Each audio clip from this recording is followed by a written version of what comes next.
और अब तो मजाक इस हद तक का हो गया है कि आप 15 दिन के बाद आप रिव्यू कर रहे होते हैं, उस रिव्यू के ऊपर मीम्स बनाकर बच्चे आपका मजाक उड़ा रहे हैं।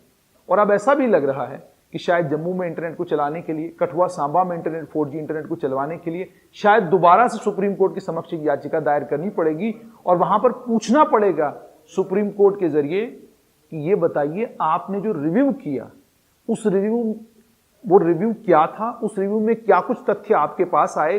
गांव देहात में रहने वाले हैं, उन गांव देहात के लोगों तक आप फाइबर कब तक पहुंचाएंगे और क्या उन्हें फाइबर की सुविधाएं उनके गांव में मिलेंगी। डीडीसी के चुनाव का बिगुल तो बज चुका है, ढोल नगाड़े बड़े जबरदस्त बज रहे हैं, लेकिन वो राजनीतिक दल जो इस समय इन चुनाव में उतरे हैं, क्या उन्होंने किसी भी गांव में, किसी भी देहात में आकर आपसे ये वादा किया कि हाई स्पीड 4G इंटरनेट जो है उसको रिस्टोर किया जाएगा जम्मू कश्मीर में। 4 अगस्त 2019 जम्मू कश्मीर में 4G की इंटरनेट सेवाएं बंद हो गई और अब लगभग 16 महीने होने को आए हैं। 16 महीनों के बाद भी ये कहा जा रहा है कि अभी भी जम्मू कश्मीर में हालात सामान्य नहीं है, आतंकवादी गतिविधियां बढ़ रही हैं, उनके चलते 4G सेवाओं को जम्मू कश्मीर में दोबारा से शुरू नहीं किया जा सकता। उम्मीद और तवक्का तो ये थी कि पूरा विश्व देखे कि जम्मू कश्मीर के अंदर डीडीसी के चुनाव में किस तरीके से लोग बढ़ चढ़कर हिस्सा ले रहे हैं, चुनावी गतिविधियां किस तरीके से हो रही हैं, कैंपेनिंग किस तरीके से हो रही है, ये पूरी दुनिया के सामने ये तस्वीरें जाएं। इसको इंश्योर करने के लिए 4G की सेवाएं शुरू की जाएंगी। लेकिन अनफॉर्चुनेटली अभी भी जो ऑर्डर जम्मू कश्मीर के होम सेक्रेटरी ने साइन करके ऑर्डर इशू किया है, उस ऑर्डर में दोबारा से ये रिपीट किया गया कि जम्मू कश्मीर में 4G की सेवाओं को शुरू नहीं किया जा सकता क्योंकि आतंकवादी गतिविधियां बढ़ रही हैं। बन टोल प्लाजा पारिमपुरा का जिक्र किया गया और कहा गया राष्ट्रहित के लिए, नेशनल सिक्योरिटी के लिए बहुत ज़्यादा ज़रूरी है कि जम्मू कश्मीर का इंटरनेट जो है जम्मू कश्मीर में 4G इंटरनेट बंद रहे। सवाल ये है, यदि राष्ट्रहित का मामला है तो ब्रॉडबैंड सर्विस प्रोवाइडर्स को किसने इजाज़त दी है कि आप पूरे जम्मू कश्मीर में 5G इंटरनेट सर्विसेज दे दें। 5 या 6 पॉइंट जम्मू में ऐसे डिक्लेयर किए हैं जम्मू म्युनिसिपल कॉरपोरेशन ने जहां पर आपके पास फ्री वाईफाई है। क्या फ्री वाईफाई से आतंकवादी गतिविधियां बढ़ने का खतरा नहीं? क्या जो फाइबर दिया जा रहा है उस फाइबर से आतंकवादी गतिविधियां बढ़ने का खतरा नहीं? और क्या जम्मू कश्मीर सरकार के पास इस चीज़ की जानकारी है कि जम्मू संभाग में मैक्सिमम घरों में रिलायंस जियो की फाइबर हो, एयरटेल की फाइबर हो, नेट प्लस की फाइबर हो या अन्य और बहुत सारे प्लेयर्स जो हैं इंटरनेट प्लेयर्स इस वक्त जम्मू कश्मीर में अलग अलग इलाकों में इंटरनेट की सेवाएं जो हैं वो दे रहे हैं। ये सेवाएं डोडा और बाकी इलाकों में भी, डोडा, रामबन, किश्तवाड़ के इन 3 डिस्ट्रिक्टों में भी दी जा रही हैं, वहाँ तक भी एक्सटेंड हो रही हैं। इधर से रजौरी पुंछ के इलाके में भी एक्सटेंड हो रही हैं। तो समझ में बिल्कुल नहीं आ रहा कि हाई स्पीड इंटरनेट पर लगातार बैन लगाकर और उधमपुर और गांधरबल में 2 डिस्ट्रिक्टों को ये इंटरनेट देकर आखिरकार जम्मू कश्मीर की सरकार बताना क्या चाहती है। एक स्पेशल रिव्यू कमेटी जो है वो कॉन्स्टिट्यूट की थी गृह मंत्रालय ने, जब सुप्रीम कोर्ट ने आदेश दिए थे कि आप रिव्यू करते रहेंगे। कमाल का रिव्यू हो रहा है। 2 डिस्ट्रिक्टों में आपने इंटरनेट दे दिया, यानी सुप्रीम कोर्ट के ऑर्डर की कंप्लायंस हो गई और उसके बाद जम्मू डिस्ट्रिक्ट को लेकर, कठुआ को लेकर, सांबा डिस्ट्रिक्ट को लेकर, रजौरी को लेकर, पुंछ को लेकर या उसके अलावा डोडा, रामबन और किश्तवाड़ इन डिस्ट्रिक्टों को लेकर, रियासी डिस्ट्रिक्ट, उधमपुर डिस्ट्रिक्ट, इन माफ कीजिएगा उधमपुर में तो इंटरनेट है, रियासी डिस्ट्रिक्ट को लेकर कौन सी रिव्यू कमेटी है, वहां के डिस्ट्रिक्ट एसएसपी क्या ऐसी असेसमेंट आपके पास भेज रहे हैं जिस असेसमेंट की बुनियाद पर आप ये कह रहे हैं कि यहां पर हाई स्पीड इंटरनेट पर जो है लगातार बैन लगा रहना चाहिए। क्या वो एसएसपी वाकई में ग्राउंड की असेसमेंट कर रहे हैं? क्या वाकई वो सिक्योरिटी असेसमेंट कर रहे हैं? क्या जम्मू के एसएसपी ने ये लिख कर दिया है कि 4G इंटरनेट पर बैन ही लगा कर रखिए वरना यहाँ हालात सामान्य नहीं रहेंगे? 4G इंटरनेट पर बैन के बावजूद बहुत सारे मामले जम्मू में बने। उन मामलों में साफ तौर पर नजर आया कि पुलिस की ढिलाई थी, पुलिस ने ढिलाई बरती जिसके चलते वो हालात उस तरीके के बन गए। साफ तौर पर नजर आता, दिख रहा है। तो फिर ये कहना कि 4G इंटरनेट के ऊपर बैन सिर्फ इसलिए लगाया गया है क्योंकि ये राष्ट्रहित में है, ये नेशनल सिक्योरिटी के लिए बहुत ज्यादा जरूरी है। अगर वाकई ये नेशनल सिक्योरिटी के लिए बहुत ज्यादा जरूरी है तो फिर ये भी समझाने की जरूरत है कि नॉर्थ ईस्ट में सब जगह इंटरनेट के ऊपर बैन क्यों नहीं लगाया जा रहा।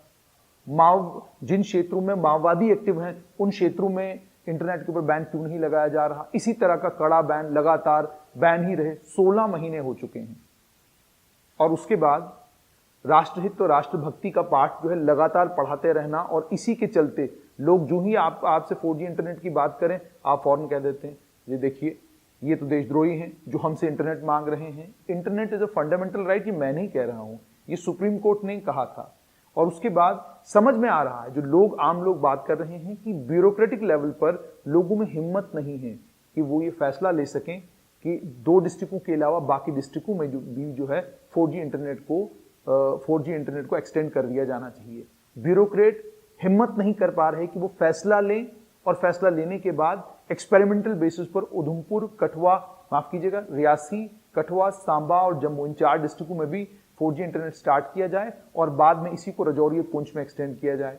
आज आप हालात देखिए, बॉर्डर पर तनाव अगर राजौरी और पुंछ में होता है, उस तनाव को लेकर अगर आप कोई खबर वहां पर करते हैं, उस खबर को वहां पर करने के बाद आपको भागते हुए जम्मू आना है, और उसके बाद यहां भी आपको हाई स्पीड इंटरनेट के लिए कोई कैफे ढूंढना है या फाइबर वाला कोई कमरा ढूंढना है, वहां जाकर आप फिर ये वीडियोस अपलोड करते हैं, वहां जाकर आप ये खबर शेयर करते हैं। सोचिए कितनी जाती है आम लोगों के साथ। और इस समय, जिस समय नेशनल टेलीविजन के ऊपर जो कुछ ब्रॉडकास्ट सुबह से लेकर शाम तक किया जाता है, और जिस तरीके से झूठ को सच और सच को झूठ बनाकर पेश किया जाता है, वहां पर जिस तरीके से ऑनलाइन माध्यम से लोगों के सामने सच आ रहा है, कि आपको नहीं लगता कि डीडीसी के चुनाव का सच पूरी दुनिया के सामने इस समय 4G के जरिए पहुंच सकता था? पूरी दुनिया को पता चलता कि कितने बड़ी तादाद में जम्मू कश्मीर में लोग डीडीसी के चुनाव में हिस्सा लेने के लिए बाहर आए, कितना बड़ा रेफरेंडम है ये 370 और 35A के ऊपर। क्या आपको नहीं लगता कि ये तमाम चीज तभी संभव हो पाती अगर 4G इंटरनेट जम्मू कश्मीर में होता? और एक और चीज जो बहुत ज्यादा जरूरी है, 16 महीने की इस कदगन के बीच में मार्च के महीने में जब कोविड-19 को लेकर लॉकडाउन हुआ, लोगों को तब ये उम्मीद थी शायद सरकार हम पे तरस खाएगी और जम्मू कश्मीर में 4G हाई स्पीड इंटरनेट जो है उसको शुरू कर दिया जाएगा। लेकिन कोविड-19 के अब लगभग आप देख लीजिए 8 महीने हो चुके हैं। इन 8 महीनों में एक बार भी रिव्यू कमेटी ने यह नहीं सोचा कि जम्मू कश्मीर के आम नागरिक को 4G की जरूरत है, जम्मू कश्मीर के बच्चों को 4G की जरूरत है। एक बार भी जम्मू कश्मीर के कॉलेज में पढ़ने वाले, स्कूल में पढ़ने वाले बच्चों के बारे में नहीं सोचा गया। एक बार भी नहीं सोचा गया उन कारोबारियों के बारे में जिन कारोबारियों को 4G से ये मदद मिलती थी कि उन्हें ब्रॉडबैंड पे 5-6 हज़ार रुपये खर्चने की जरूरत नहीं पड़ती थी और वो 4G के ऊपर ही अपने इनकम टैक्स के रिटर्न, GST के रिटर्न फाइल किया करते थे। उन्हें भी मजबूर किया गया कि आप भी फाइबर अपने घर में लगवा लें। ये तमाम चीजें हो रही हैं ना, तो स्टूडेंट कम्युनिटी आपसे ये सवाल पूछती है कि जो बच्चे सुबह से लेकर शाम तक सिविल सर्विसेज की तैयारी कर रहे हैं, गांव देहात में रहने वाले हैं, उन गांव देहात के लोगों तक आप फाइबर कब तक पहुंचाएंगे? और क्या उन्हें फाइबर की सुविधाएं उनके गांव में मिलेंगी? डीडीसी के चुनाव का बिगुल तो बज चुका है, ढोल नगाड़े बड़े जबरदस्त बज रहे हैं, लेकिन वो राजनीतिक दल जो इस समय इन चुनाव में उतरे हैं, क्या उन्होंने किसी भी गांव में, किसी भी देहात में आकर आपसे ये वादा किया कि हाई स्पीड 4G इंटरनेट जो है उसको रिस्टोर किया जाएगा जम्मू कश्मीर में? क्या ये सब वादे आपके साथ हुए? ये वादे आपके साथ नहीं हुए। आपके साथ वादा वही है जिस वादे के ऊपर धर्म है, जात है, उसके अलावा और अन्य कई मुद्दे हैं जिन मुद्दों को मुद्दा बनाना जरूरी है, लेकिन जो मुद्दे हैं उन मुद्दों को बिल्कुल मुद्दा बनाना जरूरी नहीं। यानी 4G मुद्दा है वो जरूरी नहीं है, टोल प्लाजा मुद्दा है वो जरूरी नहीं है। आपको और मुझे कह दिया गया रोशनी के मामले में फलां के ऊपर हम बिल्डोजर चलाएंगे, फलां मामले में हम लोग फलां चीज करेंगे, फलां मामले में हम फलां चीज करेंगे, इसके अलावा और कोई कहानी नहीं है। अब कहा हर एक बात की एक समय सीमा होती है। अब इन तमाम चीजों की भी जो समय सीमा है वो खत्म हो गई है। अब ये चीजें लोगों के बीच में बिकने वाली नहीं है। गुपकार अलायंस के लोग 370 को बेचने की कोशिश करेंगे तो कश्मीर में कोई नहीं खरीदने वाला। आप 35A को लेकर कुछ बेचेंगे, कोई नहीं खरीदने वाला कश्मीर में अब इसको। इसी तरीके से जम्मू संभाग में आप धर्म को, जात पात को, किसी भी चीज को बेचने की कोशिश करेंगे, लोग अब आसानी से इन चीजों को आपसे खरीदेंगे नहीं। आप मुद्दों के ऊपर बात कीजिए, और जहां तक स्पेशल रिव्यू कमेटी है, बाकी कमिटीज हैं, उन्हें भी इस चीज का संज्ञान लेना चाहिए। किसी भी तरह की रिस्ट्रिक्शंस की एक मियाद होती है। कोविड के इन 7 महीनों में नहीं आया, अब तवक्का थी शायद अब आएगा। और अब तो मजाक इस हद तक का हो गया है कि आप 15 दिन के बाद आप रिव्यू कर रहे होते हैं, उस रिव्यू के ऊपर मीम्स बनाकर बच्चे आपका मजाक उड़ा रहे हैं। यानी अब सबको पहले ही मालूम है कि आपके ऑर्डर में आने वाला क्या है, तो उस ऑर्डर को पब्लिक करने की भी कोई जरूरत नहीं। समझ में आ रहा है कि वो ऑर्डर्स इसलिए इशू किए जा रहे हैं क्योंकि सुप्रीम कोर्ट की डायरेक्शन है और बाद में सुप्रीम कोर्ट के सामने पेश किए जाने हैं। और अब ऐसा भी लग रहा है कि शायद जम्मू में इंटरनेट को चलाने के लिए, कठुआ सांबा में इंटरनेट 4G इंटरनेट को चलवाने के लिए शायद दोबारा से सुप्रीम कोर्ट के समक्ष एक याचिका दायर करनी पड़ेगी और वहां पर पूछना पड़ेगा सुप्रीम कोर्ट के जरिए कि ये बताइए आपने जो रिव्यू किया, उस वो रिव्यू क्या था, उस रिव्यू में क्या कुछ तथ्य आपके पास आए जिन तथ्यों की बुनियाद पर आपने ये तय किया कि जम्मू, कठुआ, सांबा, रियासी, डोडा, रामबन, किश्तवाड़, राजौरी, पुंछ और उसके अलावा कश्मीर के वो इलाके जिन इलाकों में ना तो अलगाववाद है ना आतंकवाद है, उन इलाकों को 4G से वंचित क्यों रखा जाए।